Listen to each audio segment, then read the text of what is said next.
Always do it on my own, so I gotta get through it. And the only thing I know is to love what I'm doing. Never give up, never slow, till I finally prove it. Never listen to the no's, I just wanna keep moving. Keep my head up when I act, head up, that's a fact. Never looking back, I'ma keep myself on track. Keep my head up, staying strong, always moving on. Feel I don't belong, tell my thoughts to move along. Push myself to be the best, die with no regrets.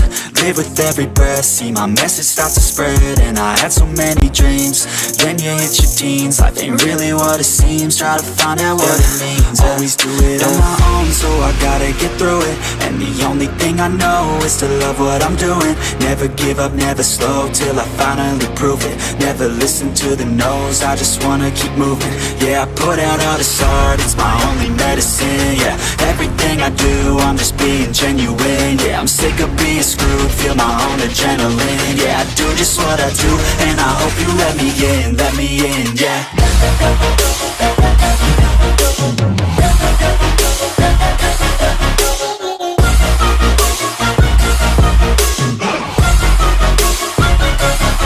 I'm grateful, oh yeah, able, oh yeah, I'm stable, oh yeah, no label, oh yeah, you know me, I have only a path, I'm lonely, but damn, I'm going to win. I don't want no fake love, I want the real stuff. Everybody listen up, cause I'll only say it once. I'm gonna show you all the path, if you want it bad. I'm gonna show you where it's at, yeah, how you can get it back. Yeah, cause I ain't never done, I'll be number one. Working hella hard until I get just what I want, yeah. Rises like the sun, yeah, fatal like a gun. Shooter's gonna shoot and I'm gonna shoot until I won, yeah. Always do it on my own, so I gotta get through it. And the only thing I know is to love what I'm doing. Never give up, never slow, till I finally prove it. Never listen to the no's, I just wanna keep moving. Yeah, I put out all this art, it's my only medicine. Yeah, everything I do, I'm just being genuine. Yeah, I'm sick of being screwed, feel my own adrenaline. Yeah, I do just what I do, and I hope you let me in, yeah.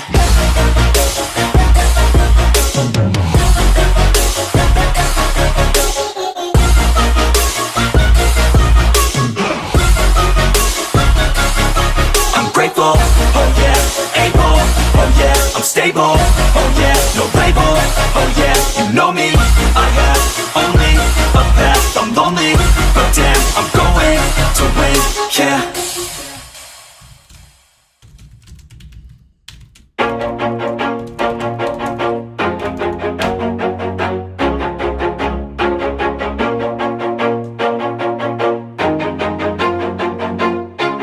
Always do it on my own, so I gotta get through it. And the only thing I know is to love what I'm doing. Never give up, never slow, till I finally prove it. Never listen to the no's, I just wanna keep moving. Keep my head up when I act, head up, that's a fact. Never looking back, I'ma keep myself on track. Keep my head up, staying strong, always moving on. Feel I don't belong, tell my thoughts to move along. Push myself to be the best, die with no regrets. Live with every breath, see my message start to spread. And I had so many dreams, then you hit your teens. Life ain't really what it seems, try to find out what it means. Always do it on my own, so I gotta get through it. And the only thing I know is to love what I'm doing. Never give up, never slow, till I finally prove it. Never listen to the no's, I just wanna keep moving. Yeah, I put out all this art, it's my only medicine. Yeah, everything I do, I'm just being genuine. Yeah, I'm sick of being screwed, feel my own adrenaline. Yeah, I do just what I do, and I hope you let me in, yeah.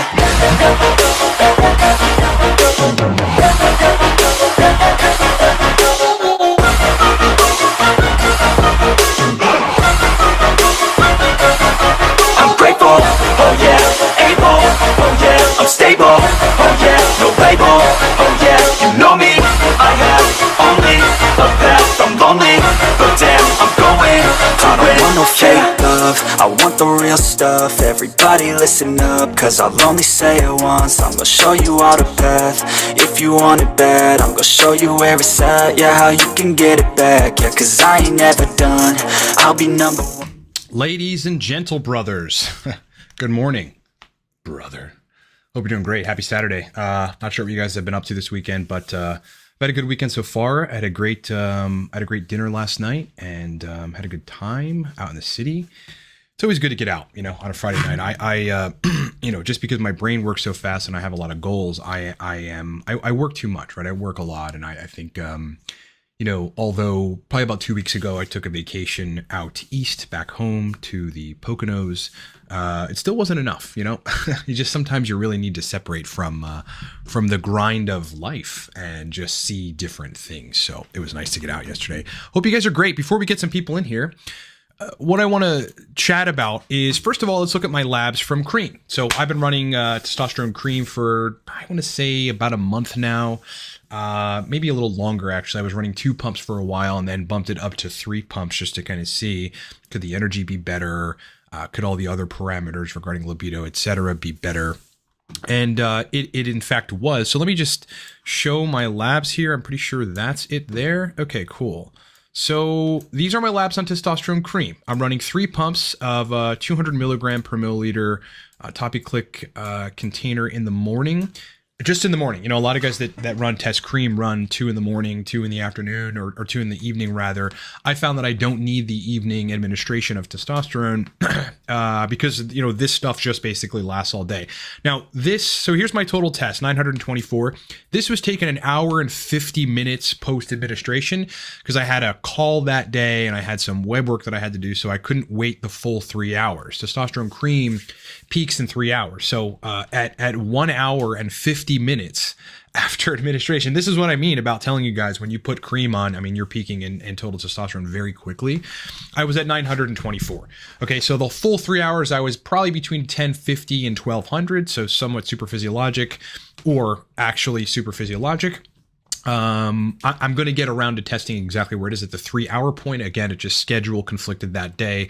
So I got somewhat of a gauge of what's happening, which is kind of what I expected. Free testosterone. This is really important. So the free is over range, but just by a little. You're going to find on injections that you end up with substantially higher free testosterone versus cream in this particular case. And that isn't always a good thing, right? The more free test you have, the more conversion to estrogen you're ultimately going to end up having, as well as the higher hematocrit and hematological parameters are going to be skewed. So I'm at 172.8, which for me is fucking beautiful. I do not want to be substantially over the reference range in free tests. I do not like how I feel if I'm substantially over the reference range in free testosterone.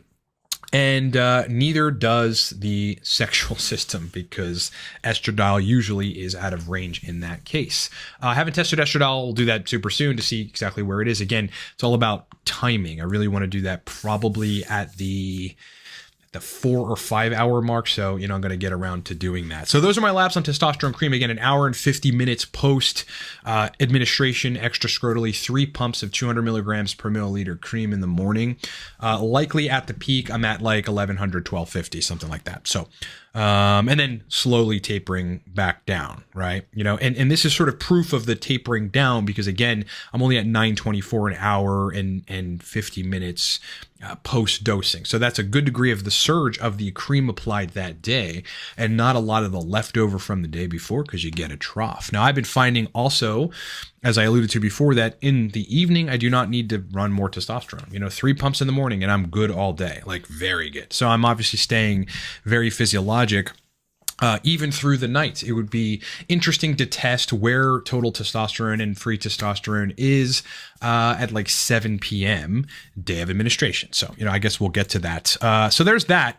Secondly, quickly, I wanted to talk about Kisspeptin. So again, I'm on maybe 2 weeks, 3 days or so, 170 micrograms twice daily. A lot of positive erectile benefits, a lot of positive mental, visceral libido benefits. The thing that I expected to happen, and that, isn't particularly great, is like gonadorelin, at best, it's just preventing, large scale testicular atrophy. That's basically all it's doing regarding that. So I don't imagine it's really, synthesizing a bunch of neurosteroids. It's certainly not, it's synthesizing more intratesticular aromatase, which is useful over HCG. But the one thing that I I may be noticing is a little lack of sensation, which HCG usually takes care of. So again, as I alluded to in my previous video, I might want to run a little bit of HCG just to kind of improve those parameters while still keeping the libido benefits from Kisspeptin. But who knows? Again, it's something that I wanted to try to either debunk the notion out there that Kisspeptin is useless, right? Because it certainly fucking isn't for me, man. Or, and just kind of see, okay, could one run Kisspeptin? Would it ultimately cause testicular degeneration, which it likely won't? What's the proper dose protocol? And the answer to a lot of those questions is I still don't know. So I guess we are moving forward. Last thing, there's a lot of myths about Cabergoline. This is a dopamine D2 receptor agonist that is mainly used to lower prolactin. It's one of the most well-studied, most effective, drugs to reduce prolactin in people, both with hyperprolactinemia from prolactinomas or from, steroids or whatever, kratom. And, again, what gets continually repeated, and I got an email about this, is the cardiac issues that can come along with it. I want to be clear, since no one on the internet has bothered to do the research on that, there have been long, exhaustive papers on this. And it's what they concluded is that, yes, you could have in a small subset of individuals heart chamber issues, valvulopathy, past a threshold of 300 milligrams, which at a normal dose of Cabergoline to reduce prolactin would take you 5 fucking years. Okay. So those of you concerned about running it because some Redditor said like you might have heart issues, well, they didn't read the literature. You'd have to run 300 milligrams cumulatively, which will take you 5 years. Okay. So there's really no risk with that drug. It's a very safe drug and a very effective drug. All right, boys, let's get to questions. So happy Saturday, brother. Hope you're great. Let's go. Awesome, brother. Hope you're good. Hope you guys are good. Hope you're having a good weekend so far. It's been, we had a heat wave here in the west side of Pennsylvania, and then kind of calmed down a little bit. Yesterday was back to about 90, and now today it's raining. I guess that's Pittsburgh weather for you, huh? All right, so Rackpool's got a question about anastrozole. How do anastrozole dosing strategies change when running long esters infrequently, as opposed to daily injections? This is a good question. I mean, the strategy for taking anastrozole, running your labs at the 50-hour mark roughly, and then running your labs at like the 3.5-4 day mark roughly, still kind of applies so that you can see the max amount of estrogen reduction you're getting, as well as when estradiol starts to rebound, right? So that doesn't really change, but I'll tell you this, when I was running exactly this situation, so cypionate every 4th day, 70 milligrams, I did not need an AI, and my estrogen went above range for a brief period, but then it dropped back down to between 30 and 35, and I didn't need an AI. It was like it was as if the androgen load had offsetted the need for me to manage estrogen in that particular case, and that happens. It doesn't scale upward indefinitely, however, so I want to make that clear to people. In other words, if you were at 1,700 nanograms per deciliter total testosterone, the equivalent amount or the usual aromatization in a medium aromatizer would be like 100 or so picograms per milliliter of estradiol. That's still not good. So the ratio doesn't scale upwards in an indefinite, linear manner. That's just not how it fucking works. I've never seen that work in my client work. There's always problems with above 80 picograms per milliliter of estradiol. So, despite what these weirdos are saying on the web about that, that ratio thing just doesn't apply. But in this particular case, it did apply because the estrogen really didn't go substantially above range. I didn't measure it at its peak. It was probably about 45, which is tolerable, for all intents and purposes, except for sexual function isn't particularly great if it stays at 45. But it troughs back down between 30 and 35. So, huge difference. So I didn't need to run an AI at that case. If you do, based on how you aromatize or whether or not you have HCG in your regimen, like if you've got that in the regimen, you're just going to aromatize more. Then, day after injection, see, you have to know where your labs go and ultimately be running labs day after, even day of, an injection to know how quickly your estradiol is rising. Because for some people, are going to start aromatizing right away. And everybody, but some people more than others. You ultimately, got to see. But I think that day after injection, if you're running a bolus, you might want to then run 0.125 or so, because then you're stopping the estrogen conversion to a large enough extent while androgens are still peaking. Okay. And this is very important. So good question, brother. Everybody's got to experiment wisely with the education of their labs, to kind of guide how to move forward. All right. Zayed is asking, do I think the quality of peptides from the clinics and the research peptides could be the same? This is a good question. I think so. I think I've thought about this, and being in the industry of nootropics and chemicals and et cetera, and seeing where a lot of them originate, these compounds in general, a good degree of them come from China. I get emails every day about, nootropics from China vendors that sell racetams and stuff. They still sell them. And so, it is likely that the peptide companies, in order to keep costs down, are purchasing bulk peptides. They're definitely purchasing bulk peptides, likely from China, right? Here in the States, though, the clinics, historically, because they were able to prescribe them, now they're not able to prescribe peptides. You just got to get them on peptide sites via the FDA intervening, which is stupid. It's anyone's guess where they got peptides. Maybe they were being, as far as I know, they were being created in compounding pharmacies, as far as I know. So, quality difference. Have I used any peptides from clinics?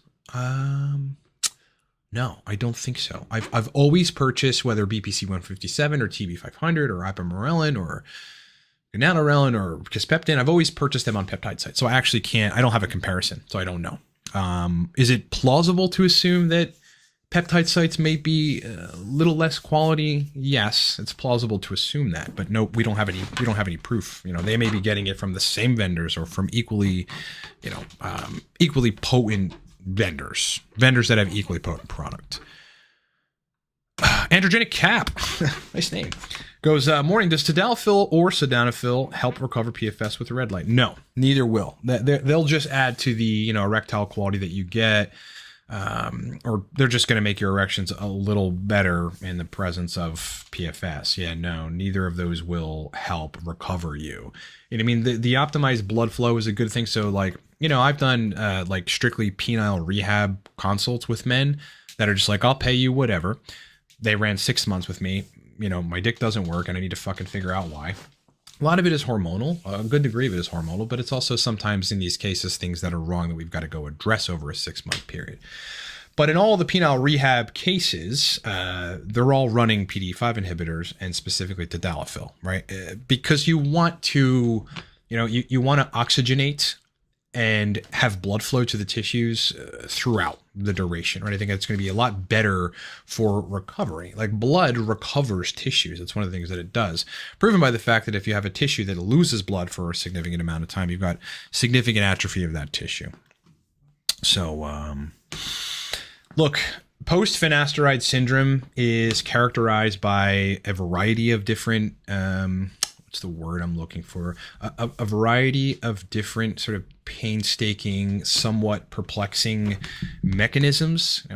It's if you think about the inhibition of DHT and what that does at the tissue level, the answer usually is, especially relative to sexual function, that you just need probably supraphysiologic levels, if not high supraphysiologic levels of DHT in these cases to start to get recovery. Guys recover their sexual function pretty rapidly on DHT derivatives. And so that's a major part of it. But you also have to think about how much of what DHT's metabolites that you're starved of are doing, and then try to replace what those things were doing. One of the major things that I believe goes wrong in people with PFS is a lack of 3-alpha androstenediol, which is a derivative of DHT that modulates GABA A receptor activity. So this would explain, via effectively maybe negative allosteric modulation of the GABA A receptor, or a lack of proper continuous GABA A binding at that receptor. This would explain some of the anxiety that people get with PFS. In addition to that, though, it's people are usually, people with PFS have tried so many things and they're on additional stuff too. And I found in some of those cases, they're taking stuff that's causing additional problems. You know, that it's just this whirlwind of trying stuff to try to get alleviation from the symptoms, but which some of those things cause additional symptoms, and they think it's part of PFS, but it's really the excessive Vyvanse that they're taking, you know, because they read that might be useful. So it's a really complicated situation. Best AI over the counter. I mean, the best thing that I know of to reduce estrogen in men that is not an aromatase inhibitor or a drug aromatase inhibitor is a product called Myomin, Myomin. You can find that on Amazon. It's like Chinese herbs that do inhibit aromatase. There's like one study on it. And, you know, I took it briefly back in the day, and I didn't test my labs, but I felt estrogen reduction symptoms. So, or I shouldn't call it symptoms because it was actually a positive experience. I felt estrogen reduction feeling, right? So I think it probably worked. I think there's another one called, what is it called? Inhibit E. I think it's called Inhibit E. And you can find that also on Amazon. Again, probably just a collection of herbs and stuff that are known aromatase inhibitors. One of the biggest things, and I've been pro somewhat bolus dose of HCG, and you know that works for some people, right? But for people that over aromatize or really have a sensitivity to estrogen, whether that's upregulated estrogen receptors or not significantly downregulated estrogen receptors, because that's a thing too. You know, I think people that are able to respond to high doses or high amounts of serum estrogen may have a little bit of dysregulation or downregulation rather of the estrogen receptors, and therefore they can tolerate it, you know, a little more. I forget where I was going with that, but yeah, Myomin, Inhibit E, and yeah, HCG. You know, high doses of HCG are going to make you aromatize more. And so some people will have a better experience on TRT just microdosing like 100, 125 IU every other day of HCG, just like maintaining the testicles and, you know, that the sensation and kind of libido that HCG brings, but also not pushing the estradiol substantially above range. You get into the 500 IU, 1000 IU dose of HCG and you're rapidly upregulating aromatase. Now, I can tolerate that, and some people can, but some people definitely fucking can't. Okay, Daniel is using Kisspeptin and enclomiphene to get off TRT. Okay, I think that may work. I mean, Kisspeptin, the thing about Kisspeptin that people need to recognize is that this makes sense here because Kisspeptin isn't just about, you know, making you make a little bit of your gonadotropins. I don't think it's going to make you make a lot of them. Kind of proven by my anecdotal experience among other people's. But you upregulate the function of limbic areas of the brain that are necessary and heavily involved in sexual reward processing. Okay, there's a long paper on it, which like depicts various regions of the brain that are enhanced that in the literature are strongly correlated with sexual activity. In fact, so much of those are the areas of the brain that activate when you're watching pornographic videos and getting a response. You know, so Kisspeptin activates those areas of the brain. So it does different things than just a little bit of gonadotropin release, right? So I think this is somewhat of a good idea. You know, I mean, I don't know ultimately when you get off of enclomiphene, you know, levels tend to drop because you don't have antagonistic action at the estrogen receptor in the pituitary. But, you know, you'll still have some natural levels. It's a good bridge. It's a good way to kind of bridge the gap. But good. Glad that it works. All right. Zayed is asking, what do I recommend for someone that is cycling off of an antidepressant in terms of what, you know, to mimic the response that you're getting from the antidepressant? Nootropics. Yeah. I mean, honestly, I think the serotonin hypothesis is a little wrong for depression, for, you know, MPD, right? And so like a good degree of people will find alleviation of their depression if they just enhance dopamine and maybe a little bit of acetylcholine, as well as optimize their hormones. You know, guys go on TRT and aren't depressed anymore. So what the fuck is that, right? It's more dopamine synthesis among other things. So you might want to look at phenylpiracetam as a nootropic, anorvastatin as a nootropic, maybe low dose modafinil every other day would be pretty useful in that case. And then also getting your hormones straight. Lofty is asking if I'm going to do an aromasin video. Yeah, maybe. I ran it for some brief period. I want to be super confident in, you know, my take on things before I do big, long breakdowns. I have to like have done a lot of the like very deep dives, like hours upon hours in the literature, as well as taking it myself for a while. And for Aromasin, I've got one of those things, and that's the literature, but not the other. I haven't taken it for very long. I ran, 3.25 every third day for about 3 weeks or so. And for me personally, anastrozole is just easier, when on protocols where estrogen is too high for me. So maybe I'll get around to it. But it would require me running it again, if I decide I want to run it again, if I want to bump my cream dose up to 5 pumps a day, which I'm probably not going to do. So I don't know. Again, I'm at my labs, just for those of you interested, are an hour and 50 minutes post dosing 3 pumps of cream, are 924 total tests and above range at 172 free tests. Now, again, the peak is 3 hours. So I'm probably peaking at 1100 to 1250, something to this effect. So I don't think I'm going to, change the cream dose. I'm very fucking happy with those numbers, man. Very fucking happy. I'm comfortable, bro. I'm very comfortable. All right, Lewis, any way to prevent nausea and caffeine intolerance using C-Max? Why would it do that? I've never heard of that. Also, can C-Max increase libido? Yes. C-Max via dopaminergic activity can increase libido. Interestingly, I wonder if the nausea is happening because of the dopamine increase.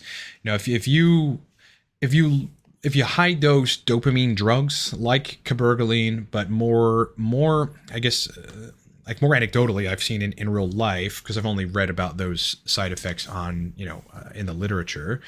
PT141, which is heavily dopaminergic, but high dose mucuna purines, like in the 20 plus gram range, which only people that have Parkinson's that I know of have taken that much mucuna, and they get nausea from that. So a lot of dopaminergic activity can cause nausea. So it might be the C-Max is upregulating dopaminergic firing, which it is known to do, and that's causing you nausea. So I don't think there's a way to deal with that. And what is the caffeine intolerance? Are you getting overstimmed? What do you feel like, brother? Ghost Fusion, good morning. What's the max dose you recommend for P5P? Good question. 200 every other day, right? Reason why that's more optimal than 100 daily. Well, there really isn't a specific reason for that. I think it was just about giving your body time, your brain time to kind of clear P5P from the system and start to go to somewhat normal relative to the dopamine synthesis that's going to happen from it, as well as the potential inhibition of GABA, or at least the potential for neuropathy-like symptoms in the presence of a GABA deficiency. And so max dose for daily, quite honestly, 100. I think, 150 would be my max suggested dose. It's also potently overstimulating. It can be.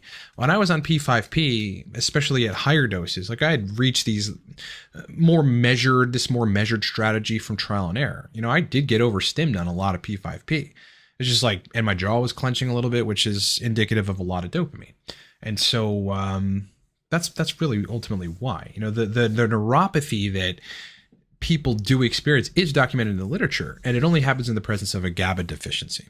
So that's it's rare for side effects to come about with P5P, but you just want to be, you don't want to just non-judiciously dose 300 milligrams a day just because you want to increase dopamine. It can come with side effects. And pyridoxal 5-phosphate, it has a lot of different metabolic outcomes, not just the synthesis of dopamine. It's too much to get into right now, but there's more things that it does. So that's another reason why you kind of want to just, tread a little carefully. All right, Ghost Fusion has a follow-up question. What are your thoughts on aspirin for mood boosting, blood flow benefits, and estrogen lowering effects? Yeah, I get that COX inhibition would decrease prostaglandins, but I don't think that would reduce estradiol to some significant extent. I think where are the cases? I think that, I've got a couple people that were instructed by their doctor to low dose, a baby aspirin daily for elevated blood pressure on TRT. So, and it's been marginally useful, right? So, I guess that's all I really know about it. If you look into the literature on aspirin for cardiac health, like a baby aspirin daily, there increasingly over the last 5 years has been more, more sort of antagonistic conjecture about it. People are now it doesn't help cardiac markers, and it may even be somewhat harmful. I've got a I have to go look at those papers again, but there's now a large objection to the notion that daily aspirin is safe. So like, I don't take it every day, because of that scientific objection and a larger discussion now that's happening where we're sort of backtracking a little bit on the suggestion of daily aspirin. So I don't know. Nosy Blacklight. Great name, dude. Safest DHT derivative for long-term use. A goal here is good libido and help controlling estrogen. Are they just damaging the hair as each other? Well, I'll tell you what. From what I can tell with client work and reading on the web, is that Primabol and Masteron and Anavar are less detrimental, like to your hair. Like it's not going to burn your fucking hairline as quickly as Proviron. Proviron is methyl DHT. It's just synthetic DHT. That's really what Proviron is. And so that will, even at 12.5 milligram doses per day, which is half of the usual recommended dose, in addition to being on TRT, even if you don't have male pattern baldness or likelihood to lose hair on androgens, that's still going to fucking start nuking your hairline. I'm about 3 weeks. I'm just about finished with my Proviron run. I'll be running it for 30 days straight. And when that's over, I'm going to remove it. And I have noticed shedding to a degree, right? More so than on TRT. So, but I have good genes in that regard. So it's not fucking crazy. Like I still have all my hair and like, it's still like good and full and it still grows quickly. I still got to get it cut every week and a half, basically. So, there's that. But, Proviron, in my opinion, would nuke your, would nuke your hair, more so than Anavar, Primabol, or Masteron, right? But I think there's going to be some people for whom Primo or Masteron might do it a little more than Proviron. I just don't know. And people certainly do get, shedding and somewhat of a beginning of a nuked hairline on Anavar as well. It all really depends on how you're running it. Again, I'm only running Proviron for like an additional week and a half or something up until the 30-day point, and then that's it. Or maybe it's like 2 weeks or something from now. But I can tell that it's, if I kept taking it in 4 or 5 months, I'd probably have a problem that I would have to deal with regarding hair. All right, as far as nausea for dopaminergic action, ran 200 milligrams a week of P5P daily for a week and vomited 2 days in a row. Dropped down 100 since I'm fine now. Yeah, that's it. I mean, that's what it does. That's what it does. I get nauseous every time I take PT141. Now, I like PT141. I like it a lot. It's a very powerful, potent compound for libido. And kind of just all the feels, all the sexual feels, in those cases. But makes me nauseous. Makes you nauseous, almost instantly after injecting it, which is a little weird. If it didn't, and if it was sustainable to take consistently, I would take PT141 all the time. I mean, in acute sexual situations, I just love what it does to that system. Largely, though, via the hypothalamic dopamine release. That's what PT141 is ultimately doing. Yeah, that's what those melanocortin receptors, when activated, do. They release hypothalamic dopamine. That's the mechanism, brother. All right, Ghost Fusion's hunch would be that daily aspirin probably good as long as it's paired with K2. But it's interesting nonetheless. Yeah, I wonder what K2 would do. I mean, relative to, potentially the over blood thinning of aspirin. I mean, you run a risk of too low blood pressure as well if you're consistently taking aspirin. My blood pressure typically tends to run on the lower side, and I'm running 5 milligrams of Tadalafil every day. So for me, aspirin's kind of just a no-go. Good to see you too, brother. Thoughts on taking Mucuna? 500 milligrams, P5P, and 100 of 5-HTP every other day while taking SJW 900 milligrams every day to avoid dopamine and serotonin receptor downregulation. Well, you wouldn't. Here's the thing with P5P and Mucuna, you wouldn't be contributing to the upregulation of the receptors. The only supplement that we really know of that can upregulate D2 receptors is cordyceps, and you'd have to probably be dosing 2-3 grams a day to get an upregulatory effect on the dopamine. Is it D1 or D2? It's one of the dopamine receptors, but that's actually an important distinction because they are not the same in terms of what they do. So you're not going to stave off receptor degeneration or a less amount of the receptors over time, which is effectively downregulation. via taking mucuna and P5P. I mean, they're both like going to just make you synthesize more dopamine, which would really be counter to your objective. The good thing is that you won't run into dopamine receptor downregulation with mucuna or P5P. Yeah, no, not going to happen. You've got to take hardcore, pharmaceutical preparation, D2 agonists for a long time at high doses, or pharmaceutical levodopa, which mucuna is not, and not even close to. That's why it's available as a supplement. It would never be available as a supplement if it was as strong as L-dopa. You got to take those things consistently in order to downregulate dopamine receptors. Yeah. And you if you're curious about that, like just go read about the resistance to Cabergoline in the presence of a pituitary adenoma, which happens over a long period of high dosing it, and is also estradiol mediated, right? So maybe somewhat of a takeaway or an aside from that is, if you don't want to downregulate dopamine receptors in the presence of some hardcore agonism, make sure estrogen isn't high. Yeah. Estrogen will downregulate dopamine receptors to an extent when it's very elevated, very consistently, specifically in the arcuate nucleus, but also elsewhere. Ninja Nerd did a huge breakdown on this. If you want to, watch it, it's pretty cool. Okay, any other questions, guys? You're welcome, brother. Trey. First time in many years, I'm totally cutting out alcohol, and definitely great. So I can be the most masculine version. Alcohol, dude, it is ubiquitous. It also doesn't help that, like, society sort of, the marketing messages, as well as I think people in society, kind of prop it up as this cool thing to do, and if you don't do it, you're the weirdo, kind of thing, right? But when you get on the other side and you don't drink a lot or at all, you come to recognize just how fucking weird people that do drink are. Like, I was driving down a popular street in Southside Pittsburgh, and there's like bar after bar after bar just in that section. And they're all these like dark roomed bars, like very divey. And so I've been to many bars over time in my life. And if you think about bars, what people really are doing is it's not that dissimilar to a crack house. Okay, a crack house or drug houses people go to just get fucked up and do drugs. Now, you can argue that crack, etc., are worse, because they ultimately degenerate a person more so than alcohol. But also, alcohol ruins relationships, gets people DUIs and their licenses lost, gets people crashing into other cars and hurting or killing other human beings.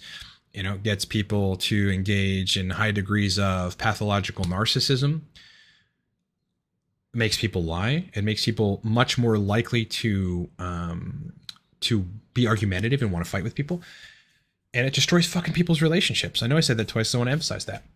So, how comparable are they, right? Like, how much worse is crack like? So with bars, though, people, it's the weirdest kind of cringy thing to me. People just get together and become versions of themselves that they can't achieve without alcohol, right? It's this arrogant, false confidence. I hate it. When I'm around people that are drinking a lot and they get this false confidence thing, I'm like, you fucking loser. You are not like that when you don't drink. Stop drinking for 6 months and let's have a pissing contest face to face. I bet I'll win, because I can be that way without booze. So, good that you're quitting, dude. Good. It's going to do nothing but make your life better. Absolutely better. All right. Nosy Blacklight, how to make the jump from test sip to prop. Okay. So unfortunately, in order to look, sip is going to be out of the system pretty quick. It doesn't take 45 days, as people allude. Like, I measured this. Like, I went from 140 to 70 milligrams test sip overnight, and my estrogen and my total test dropped so fucking significantly, so fucking quickly, right? So, and it wasn't 45 days. It was like 3 weeks or something. And then estradiol was at 15 or 12 or 15. Total test 576. So that happened very quickly. So, in that regard, like, you're probably going to be just fine just making the switch. If you don't want to run into what ultimately will make you feel terrible, which is a drop in all numbers, I felt very fucking terrible when it was dropping and down at those lower levels of test. Then just make the switch to prop right away, you know, and gauge how you feel after like week 3. You know, that's when a lot of that sip is going to be out of the system. And, you know, you're going to start to notice, okay, now I can take steps to truly dial in the dose of prop, you know, because the sip is mostly, you know, gone or largely not affecting you at that point. In the beginning, doing that though, you might have some overstimulation. You might feel a little too energized, and that might make you think that your prop dose is too high. But wait that out until the rest of that sip gets out of the system, and you're going to recognize that your prop dose is probably just fine. Yeah, but I would just make the switch instantly. Otherwise, you're going to deal with, you know, rapidly reducing levels of testosterone over, you know, the period that you're over, like a 3-week period, and you're going to kind of feel shitty if you just wait, you know, and then start prop. So just start prop right away. That's what I've done every time I've run. Anytime I've transitioned from a long ester to a short ester, I just transitioned to the short ester, you know, or the short modality, in this case being cream. Ghost Fusion, important point you mentioned is that nootropic stack should be tailored to your individual brain chemistry. Yes. What nootropics have you found that seems to work nearly for everyone universally? Modafinil, bromontane in very high doses, Alcar between 400 and 800 milligrams. Low dose citicoline seems to work for everybody. Mucuna, it's a little tricky, but Mucuna typically tends to work for everybody. Bacopa Monnieri will work for everybody. That shit, you know, over time you'll find mild cognitive enhancement, memory, etc. Other nootropics that will work for everybody regardless. Uridine's pretty spot on for most people. The dose has to be right though. You know, 100 to 150 usually going to be effective. Caffeine, is, you know, we can consider nootropic. Teacrine, dynamine. Those are the compounds that you really have to try hard to fuck up the dose, you know, or to not get an effect. Yeah. I think 9-MeBC as well. You got to try hard not to get an effect from 9-MeBC. Like you're trying. Your brain is like, I'm going to reject all this enhanced dopamine signaling. It can. Fantastic list. 900 milligrams SJW. Can I take 500 of 5H or 100 of 5-HTP every other day with P5? Well, yeah. See, SGW is a serotonin reuptake inhibitor. It's just very mild. So like me personally, I wouldn't be running SJW with 5-HTP. I have before, and I didn't run into serotonin syndrome, but you don't, I haven't do serotonin syndrome, let's call it, otherwise. And you don't want to do that. So, you know, I think you'll be okay. But if you start getting like heart palps or something, you know, and your breathing starts getting a little funky, that's the indication that you're running into excessive serotonin. And right away, you just need to back off, and that'll resolve in like a day or less. That'd be my suggestion on that. Okay, androgenic cap. Hey, Ryan, is Proviron and dihydroboldenone only the cure for PFS? No. Why don't doctors help and prescribe PFS? Well, if doctors had a treatment plan for PFS, they would have to admit that the drugs they gave you, you know, induced a bunch of sexual dysfunction and neurological disorders. They would have to admit that, right? Which they don't want to do. A lot of them, people can be doctors all they want to, but they're still biased. You know, they're still humans. They're still subject to all the fallacies and fucking whatever that biases that we humans have, as well as, you know, errors in judgment or errors in attribution regarding what causes a side effect and et cetera. So they're also still subject to like social proof conditioning, where many other doctors just contend that PFS doesn't cause these issues, when men all around the world, you know, reported more cumulatively daily are reporting that they do. So I think that's one of the reasons, but also PFS, as far as I know, even though it is prevalent in the medical literature, is not in most doctors' eyes a diagnosable condition, right? It's entirely if they had given attention to it like they should have been for the past 10 years, well, then it would obviously be a diagnosable condition, just like PSSD is totally in the literature and a diagnosable condition. PFS, though, is mildly whatever, it's just not as much, right? So that's probably why. Secondly, they don't know how to fix it. You know, despite a doctor going to medical school, what they do is create the necessity for people like me and Vigorous Steve and other hormone consultants out there on the web, basically. Because what they won't do is like make connections looking in the medical literature that aren't clearly linearly elucidated. Like this causes this and this resolves this and this is the cause of your symptoms here. They won't make those connections, right? So, you know, they're very myopic in that regard, and maybe rightfully they shouldn't be making those connections, you know, because science is very conservative regarding, you know, the cementing of new ideas as truths to resolve certain problems or whatever, right? That's probably a good thing for them. But again, they made it possible. They forced people like me. I never asked to be involved in sexual dysfunction or PFS. People came to me for that. And I'm like, okay, let me look into it. This was many, many years ago. Let me figure out what's happening here. No one seems to be able to figure this out. So I bet I'll figure it out, was my position on it. And largely I have. Again, the cases are different between people, but I mean, hormone optimization and the connection, the direct influence over brain chemistry, like that's all very clear in the scientific literature. It's just like a doctor may not be specialized in any one of those individual disciplines, endocrinology, neurology, so they're not going to put the shit together, right? And it isn't their job. You know, they make great money, they live in their nice big houses and drive their Mercedes, and they're good, and they're going to ride off into the sunset. You think they care about PFS research? They don't give a fuck.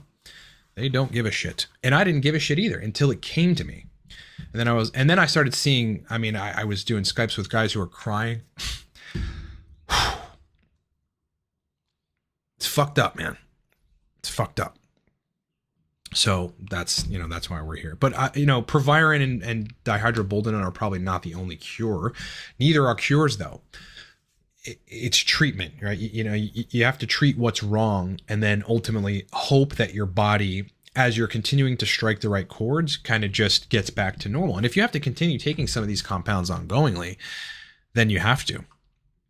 And that's okay. Be okay with that. Be okay with that. I mean, I take TRT ongoingly, and I'm going to continue taking TRT. If I stop taking TRT, sure, I could get some of my natural production back, but I would have less energy. I'd feel shitty. I'd be pissing out all my water because of low estrogen. So, it's okay to continue taking stuff. You're welcome, brother. Yeah, I guess I'm pretty lean. Yeah, well, shit. I mean, I was on pretty low dose enthate, so I lacked a lot of anabolism. I'm just starting to get the anabolism back, so I'm stronger in the gym. One thing about Proviron, though, interestingly, is that it seems to lean you out in a way that just TRT doesn't, likely via the extra DHT. It's pretty fucking crazy, man. My jawline is definitely, I'm a little over in calories the last 2-3 days, so I'm actually more fat, or if you will, than I usually look. I'm not fat, obviously, but yeah, jawline gets pretty crazy. The Proviron, I think, is influencing that a lot, but yeah, you got to watch your calories. I'm also running 3-4 miles every day now. Every day I'm running again, and I love it. All right, AJ Sims, use test prop. I only use test prop 10 years retired from competing. Oh, for tier. Oh, great. I love that. Best route. Totally, man. Again, the scientists around this and like the whole industry, the medical industry regarding testosterone replacement therapy, they're like, well, just to make it easier.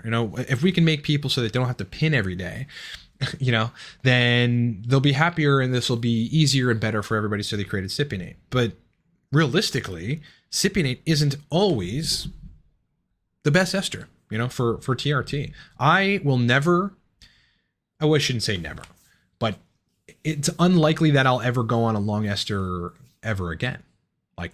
Unless I just want to try on decanoate or some long acting ester, just because I want to experiment and report on it.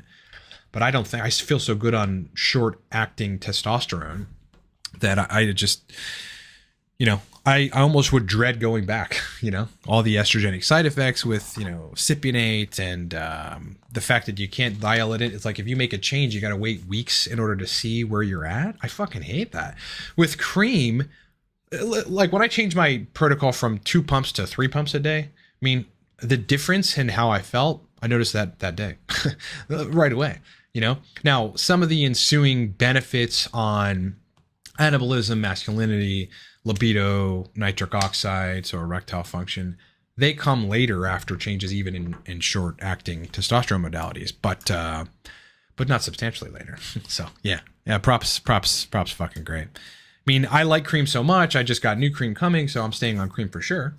But I also like prop, You know, I like prop, and there are prop protocols I haven't tried. Like I haven't run 60 milligrams every other day. I haven't run 40 milligrams every day, which is 280 milligrams a week, by the way. It's like a mini cycle.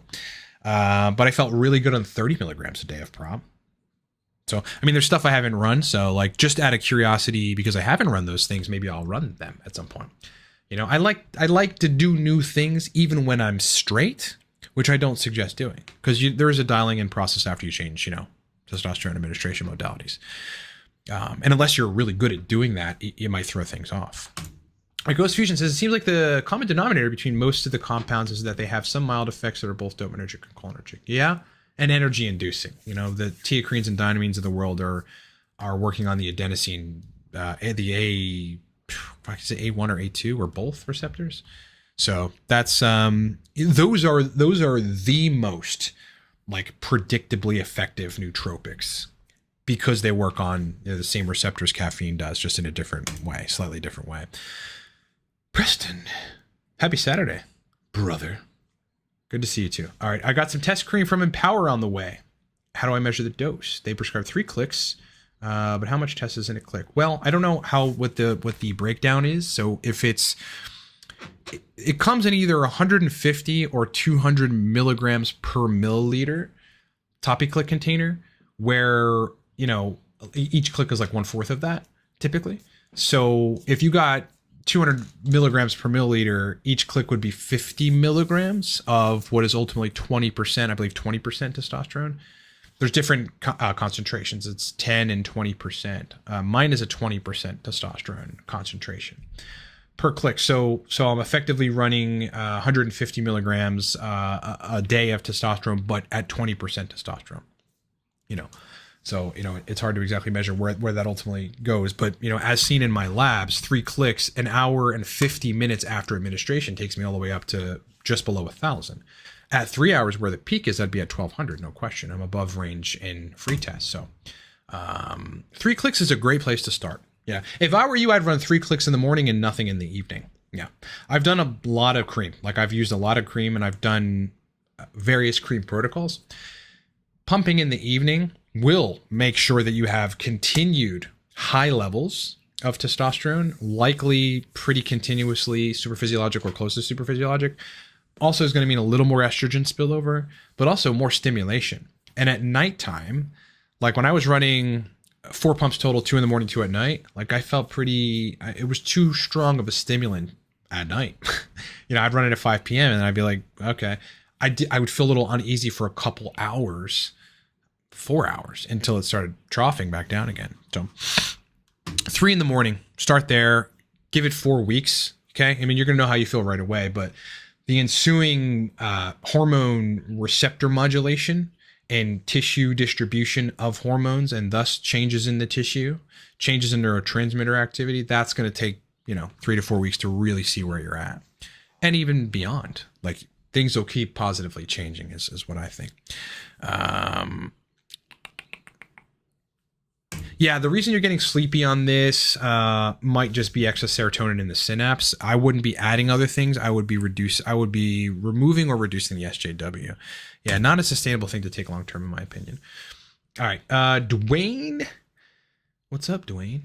Could my small 50 milligrams a day trazodone, or sleep be affecting my libido? 100%. I'm on TRT and Proviron and libido suffering. 100%. Yep, 100%. 100%. Yeah, I'll have clients that are saying, hey, my doc wants to, I had one recently, said my doc wants to put me on trazodone. I'm like, nope, don't do it. I won't work with you because it's going to fuck up everything that we're doing regarding libido. So yes, 100%. 100%. That can induce full-blown PSSD. So via serotonergic mechanisms, prolactinogenic mechanisms, and other unknown mechanisms, it's going to cause sexual dysfunction, even if you're on TRT. That's why your libido is suffering. Remove that and give it a month, maybe 2 months with TRT plus Proviron, and you're probably going to be, have diamond cutters and wanting to fuck everything you see. All right, Clem_Al. My girlfriend has been tired all day for 3 months. What hormones blood test would you recommend? B12, estrogen for sure. I don't know how old she is, but if it's dropping, that could be one reason. If she's like premenopause, then estrogen could be dropping, and she would certainly feel shitty. It feels shitty as estrogen is dropping and your body's not used to that lowered estrogen range. So those are the two things I would look at. Maybe vitamin D. You know, for a woman, it's so much different than a man, because the things I would look at for a male would be B12, thyroid hormones, and testosterone. For a woman, it'd be B12, sex hormones, and thyroid hormones. Yeah. Yes, AJ doesn't want to be, average, wants to be optimal. Prop is best. Daily prop. Daily props is such a good fucking strategy. It's so great. YouTube brother. All right, Trey with a $5 super chat. Also wanted to apologize for being a pain in the ass to work with years prior. If we ever work together, I know it will be awesome. Well, now that you're not drinking, I think things will be much better. Yeah, look, Trey, I also think you had some GABAergic issues, man. And I don't know if you've resolved those by now. Thank you for the super chat, by the way. But they're always the most pain in the ass to resolve, or like to get around to reaching your goals when there's GABA problems, right? Because everything messes with it. Everything makes you anxious, There was a period where after I went keto and fucked up my body years ago, where I was anxious like on every stimulant, like I couldn't really handle even coffee. And now that I fixed that, but it sucked. So when there's GABAergic dysfunction, it's a lot harder to do biohacking stuff. It really is. Bit of a pain in the butt too.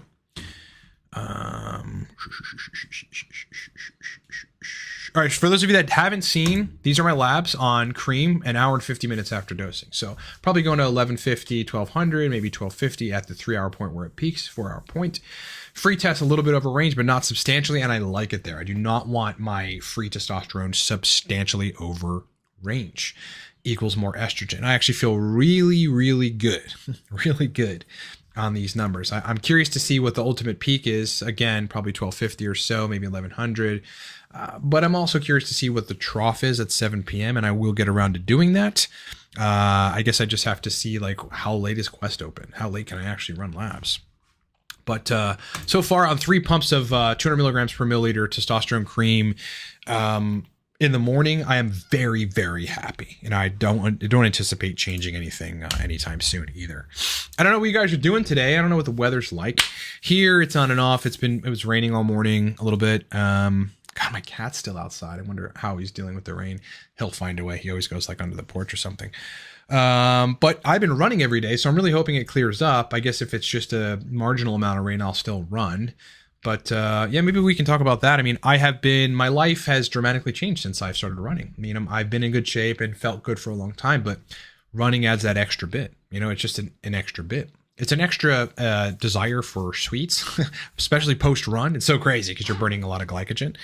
But yeah, the neurological benefits of running and the cardiovascular benefits of running it just like can't be understated, man. Really, really powerful stuff. All right. Am I just running cream or any injection? No injection, no oral, except for Proviron. Yeah, I'm running 25 milligrams Proviron a day right now. That'll be over in a week and six days or something. 2 weeks, just about, maybe less. I have to look at my calendar when I started it, honestly. And because I'm just going to run it for 30 days max, maybe even just 25 days, because I can already see hair shedding and all that. And the sexual benefits have peaked and they're really good. And the masculinity, all that stuff has peaked and not changing, and it's really fucking good. So I understand like what it feels like to kind of be dialed in on Proviron, and it's awesome. But longer term, it's really not meant to use longer term unless you've got a serious sexual dysfunction, which I don't, or unless you were starved of DHT for some long time and you got neurological issues, which I don't. So, and also again, even if you don't have genetic susceptibility to lose hair on androgens, Proviron will nuke your hairline pretty quickly. Yeah, I mean, for sure, I'm noticing, my hair, I'm noticing my hair responding to Proviron. Yeah, Anavar soon. Anavar will be next. Yeah, Anavar is going to be next. I'll cycle off the Proviron and give it some time, for me to be off of it long enough. And then, because, I want hair follicles to recover if they're in some sort of significantly down state, which I can tell they'll get there after many months of running Proviron, definitely.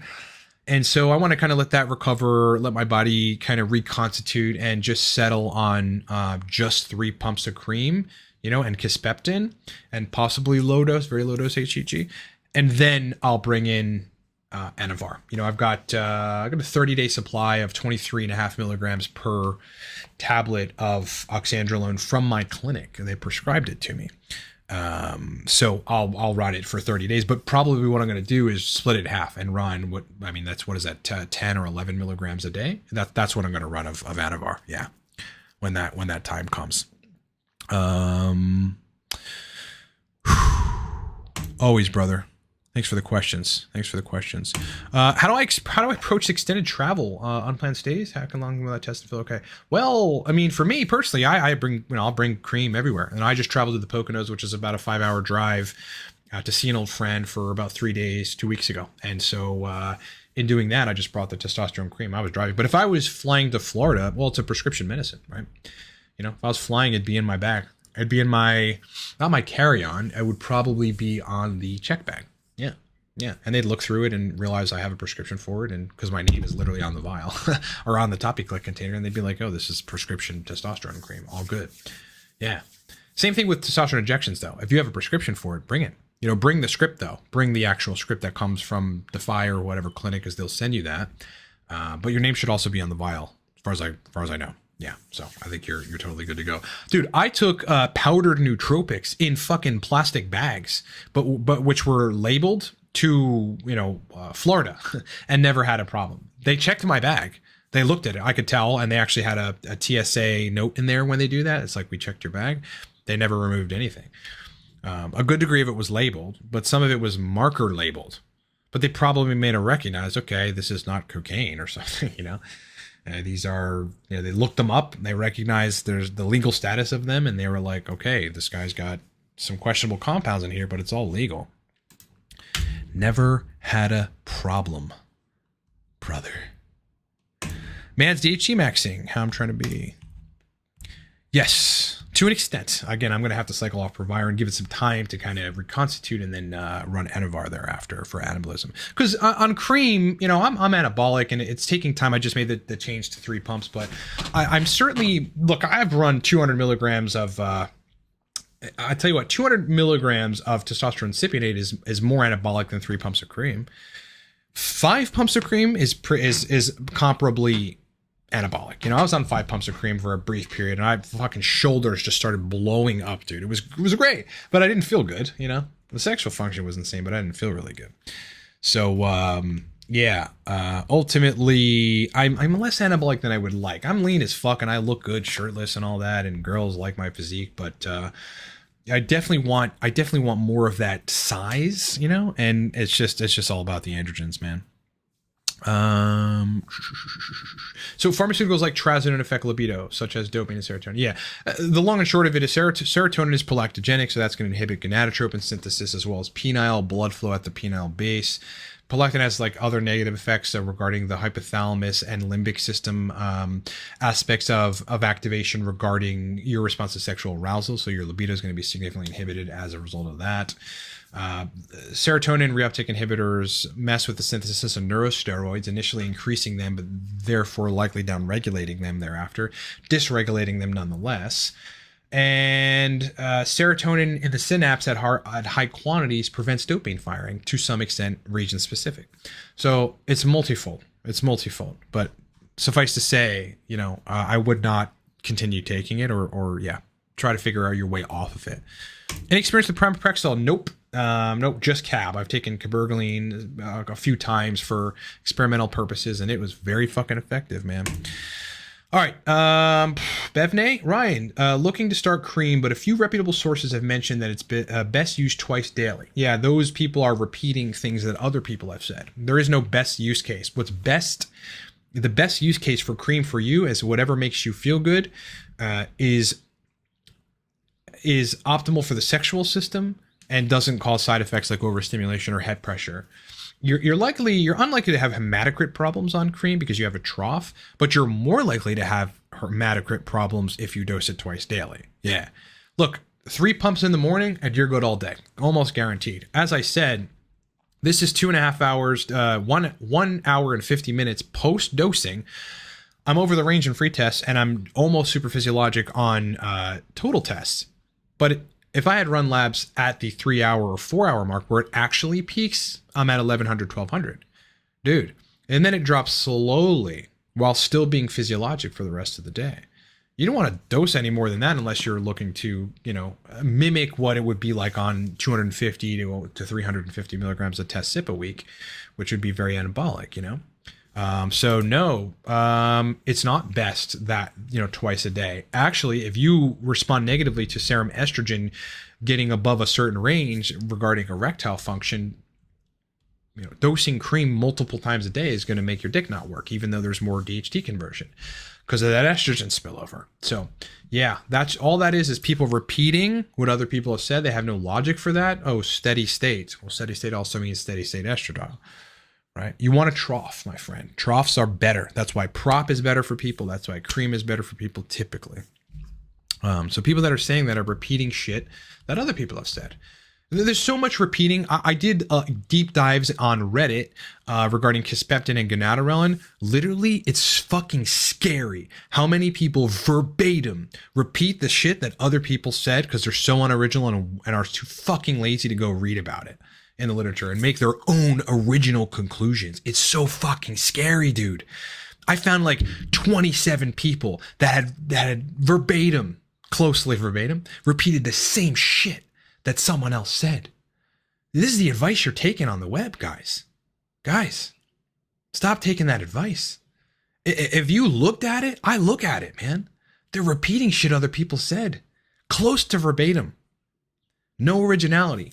0 time spent in the literature. 0 discernment. 0 distinctions made. That's the trouble with Reddit. Hope that helps. All right, Chungy, I love my show. Love the show. Great, glad you're here. My question is, hold on a second. My chat's just a little, like I can't read a second. Okay, here we go. Question is, do you think the technology will be ready in our lifetime where you can get a new body and just remove the head? Attach it like a sock fork. That's a funny one, bro. Maybe. I don't know. A new body and just remove the head. I don't know, man. That's a fucking funny one, bro. I think in our lifetime, probably not in our lifetime. No, I mean, if that kind of technology is being worked on, which it probably is, head removing, body replacing technology, then, that kind of shit will take 30 years, even to come to trials. Like who would volunteer to do that, to be part of the trial? Terminally ill cancer patient, maybe, right? It's just like, fuck it, has a case of the fuckets. I'm out of here anyway. Take my head off. Maybe that guy would do it, but yeah, I don't know, man. I think this, like where we are in 2024 compared to where we were in the 1980s, is light years ahead. AI can now read your YouTube clips, your YouTube videos, and break it down into a bunch of clips and add text based on what you're saying and be accurate 99% of the time. To make shorts.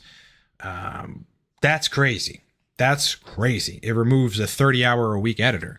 So, technology is going like this, and shit like this is probably going to happen, but I don't know it'll be perfected in our lifetime.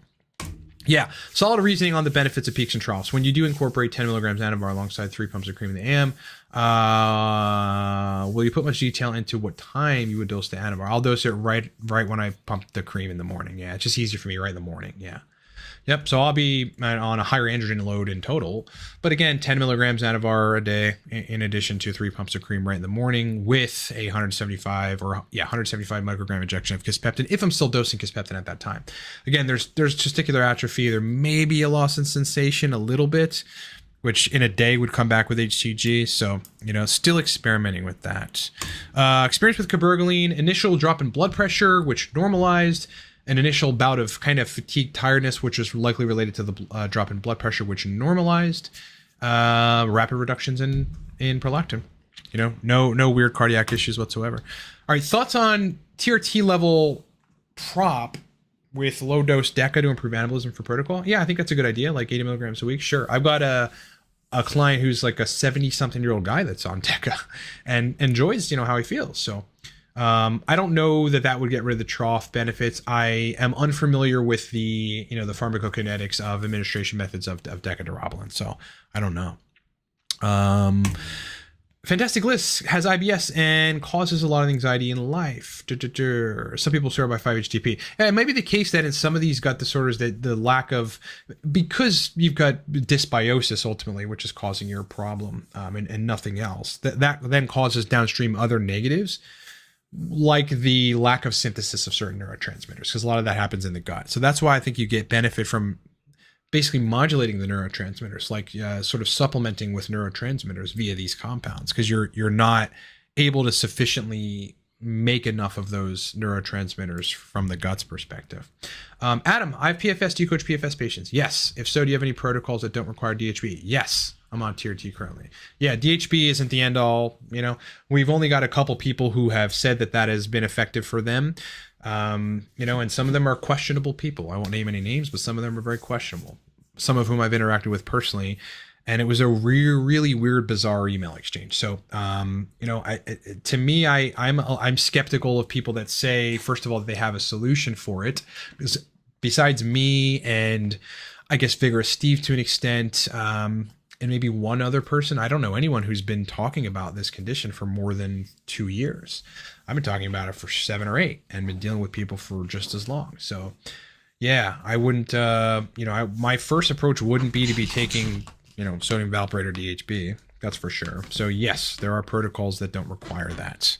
And glad you're on tier T, but yeah, that isn't always going to resolve the issue, especially if you're not converting enough of your tested DHT. If you're still over aromatizing, which 80% of people that have PFS do, then that won't be the end all be all. You've got to get to the bottom of the over aromatization, among other things, to start getting symptom relief, and then sort of bulletproof that, maintain it so that you get continued gradual improvement of symptoms to the point where you're basically normal. Well, you still may have to take some compounds, but again, I take TRT every day. I love it. All right, everybody, I'm going to end the stream. I got some stuff I got to do. Great questions, guys. Much more content coming this week. I've now figured out a really good AI protocol, so I was alluding to make shorts. So, people have been saying that I'm sort of lacking on the shorts, and I am. So I'm on that now, and there'll be a lot more short form content in addition to the same amount of deep dives and long form content on the channel. So please look forward to that. The Cortex Stack right now, guys, is still buy one, get one free. Code is in the description as well as the link. That's a pretty epic deal. So that stuff, if you haven't tried it, you got to try it. Now's probably the best time because it's buy one, get one free. Cortex BOGO, which is in the description, is the code to get it. You enter at checkout. Buy one, get one free. Content coming Monday. Look forward to it. Much more content forever and ever. More experiments, more client work, which drives education and drives content. It's a never-ending game, baby. I want to thank you guys for being here. Thank you guys for subbing. Thank you guys for liking. Thank you guys for commenting. And I'll talk to you guys on the next one. Epic.